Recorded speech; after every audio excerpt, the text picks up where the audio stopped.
लालची बाघ और बाघिन। बाघिन जंगल में घूम रही थी कि तभी उसे हिरन के छोटे दो बच्चे खेलते हुए दिखाई देते हैं। बच्चों को देखकर उसे लालच आ जाता है। तब वो मन में सोचती है, आज बड़ा ही अच्छा मौका मिला है शिकार करने का, पर बड़ी सावधानी से करना होगा शिकार, ताकि किसी को कुछ पता ना चले और मेरी इच्छा भी पूरी हो जाए। मेरा ये शिकार देखकर तो बाघ भी खुश हो जाएगा। ऐसा सोचकर बाघिन बच्चों के पास जाती है और कहती है, बच्चों, मैं भी तुम्हारे साथ खेलना चाहती हूँ, पर हम ना आज आँख में चोली खेलते हैं। हाँ ठीक है, हम दोनों छुप जाते हैं, आप हमें ढूंढो। तब बाघिन मन में सोचती है, हाँ तभी तो मैं तुम दोनों को मार पाऊंगी। अरे जाओ जाओ, छुप जाओ। बच्चे पेड़ के पीछे छुपने के लिए जाते हैं, पर बाघिन चुपके से उन्हें देख लेती है। तब बाघिन दबे पांव बच्चों के पास जाने लगती है, पर तभी वहाँ हिरन आती है। वो बाघिन को देख लेती है और कहती है, अरे ओ बाघिन, ये क्या कर रही हो तुम मेरे बच्चों का शिकार करना चाहती हो क्या? देख, मेरे बच्चों से दूर रह, नहीं तो मैं महाराज को बता दूंगी। अरे हिरन, तुम मुझे गलत समझ रही हो, मैं तो बच्चों के साथ खेल रही हूँ, चाहो तो बच्चों से पूछ लो। हिरन बच्चों को बुलाकर पूछती है। तब बच्चे भी बाघिन की बात सही है ऐसे कहते हैं। हिरन बच्चों को लेकर वहाँ से चली जाती है, पर हाथ से शिकार जाने पर बाघिन बहुत गुस्से में आ जाती है। तभी वहाँ बाघ आता है और कहता है, क्या बात है बाघिन, क्यों इतने गुस्से में हो? अरे मेरा मन चाहा शिकार मेरे हाथ से जो निकल गया। उसने कैसे हिरन के बच्चों को फंसाने का प्लान बनाया था वो बाघ को बताती है। तब बाघ उस पर हंसने लगता है और कहता है, अरे शिकार करने के बजाय क्यों खेल का नाटक रचा? वैसे उन बच्चों पर मेरी भी कब से नजर है। जब कभी बच्चों को देखता हूँ तो मेरे मुंह में पानी आ जाता है, मन ललचा जाता है मेरा। फिर तुमने कभी शिकार क्यों नहीं किया? अरे जब देखो तब कोई ना कोई बीच में आ ही जाता है, तो मैं भी क्या करूं? पर बाघिन, अब कोई प्लान नहीं, सीधा हमला करना होगा और नरम नरम मांस खाकर मन की इच्छा पूरी करनी होगी। उस दिन बाघ और बाघिन जंगल में बच्चों को ही ढूंढ रहे थे। तब हिरन बच्चों के साथ उन्हें दिखाई देती है। अरे बाघ, वो रहे बच्चे। अरे पर उनके साथ तो उनकी माँ है।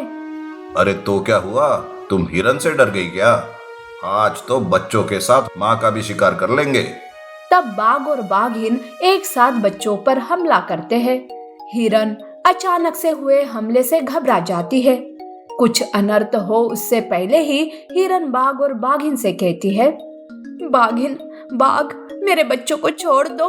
बाघिन, उस दिन तो तुम मेरे बच्चों के साथ खेल रही थी ना, फिर आज उन्हें मारकर तुम्हें क्या मिलेगा? अरे मेरा मन संतुष्ट हो जाएगा। बाघ, बाघिन, इतना लालच अच्छा नहीं है। देखो, बच्चों को छोड़ दो, चाहे तो मुझे मार दो। क्या कहा? अरे आज तो कोई नहीं बचने वाला तुम में से। ये सब पेड़ पर बैठा बंदर देख लेता है। उसे हिरन की हालत पर दया आती है और वो सीधा जंगल के राजा शेर के पास जाकर सारी हकीकत बता देता है। शेर भी गुस्से से बौखला जाता है और वो बाघ और बाघिन की तरफ भागते हुए आने लगता है। इधर हिरन बार बार बच्चों के जान की भीख मांगती है, पर बाघ और बाघिन एक नहीं सुनते। तभी वहाँ शेर दहाड़ लगाते हुए आता है। बाघ, बाघिन, तुम्हारी इतनी हिम्मत कि तुम छोटे बच्चों पर हमला कर रहे हो। मेरे इस जंगल का नियम है कि कोई भी बच्चों पर हमला नहीं करेगा। आखिर तुमने ये नियम तोड़कर बहुत ही बुरा किया। अरे जाओ जाओ शेर, ना ही मैं तुम्हें मानता हूँ और ना ही तुम्हारे नियम को। बाघ और बाघिन लालच में इतने अंधे हो चुके थे कि शेर की चेतावनी से भी वो डरे नहीं। तब शेर बाघ और बाघिन के साथ लड़ाई करता है और उन्हें जान से मार देता है।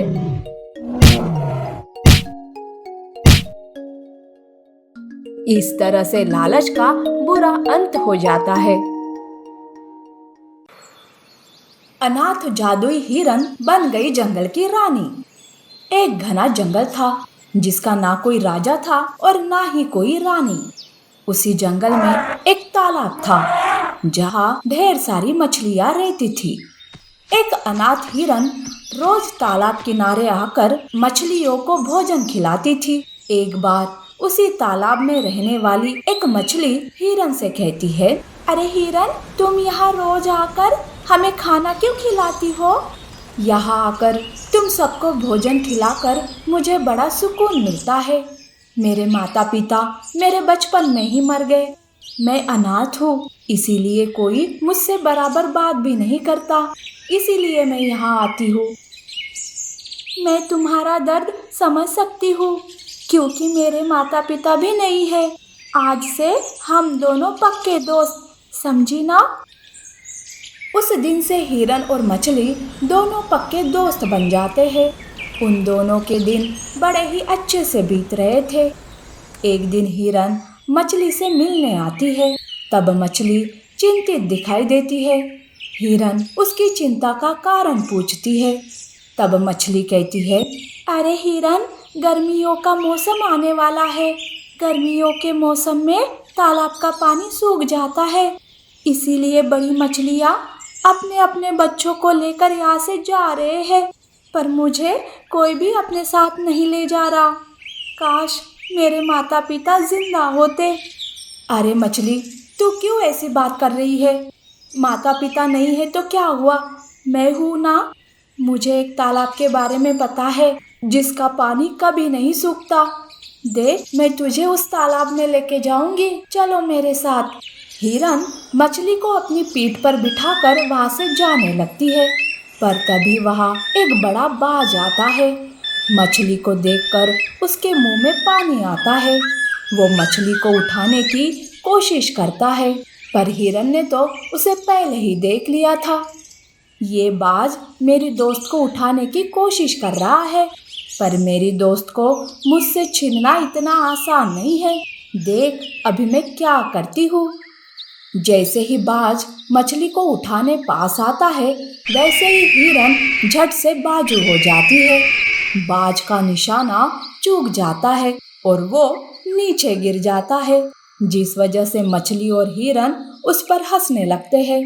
तब बाज गुस्से से कहता है, हंस लो, पर ये तुम्हारी आखिरी हंसी होगी, समझी? हिरन और मछली बाज की बातों पर ध्यान न देते हुए आगे बढ़ जाते हैं।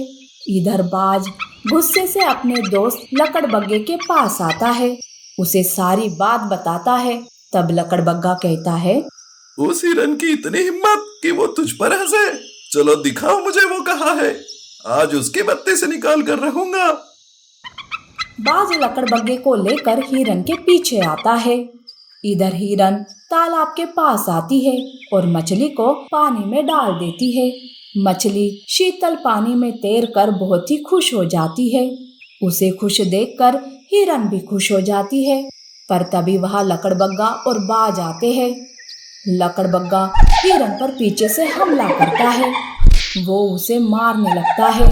अचानक हुए हमले से हिरन उसका सामना नहीं कर पाती है।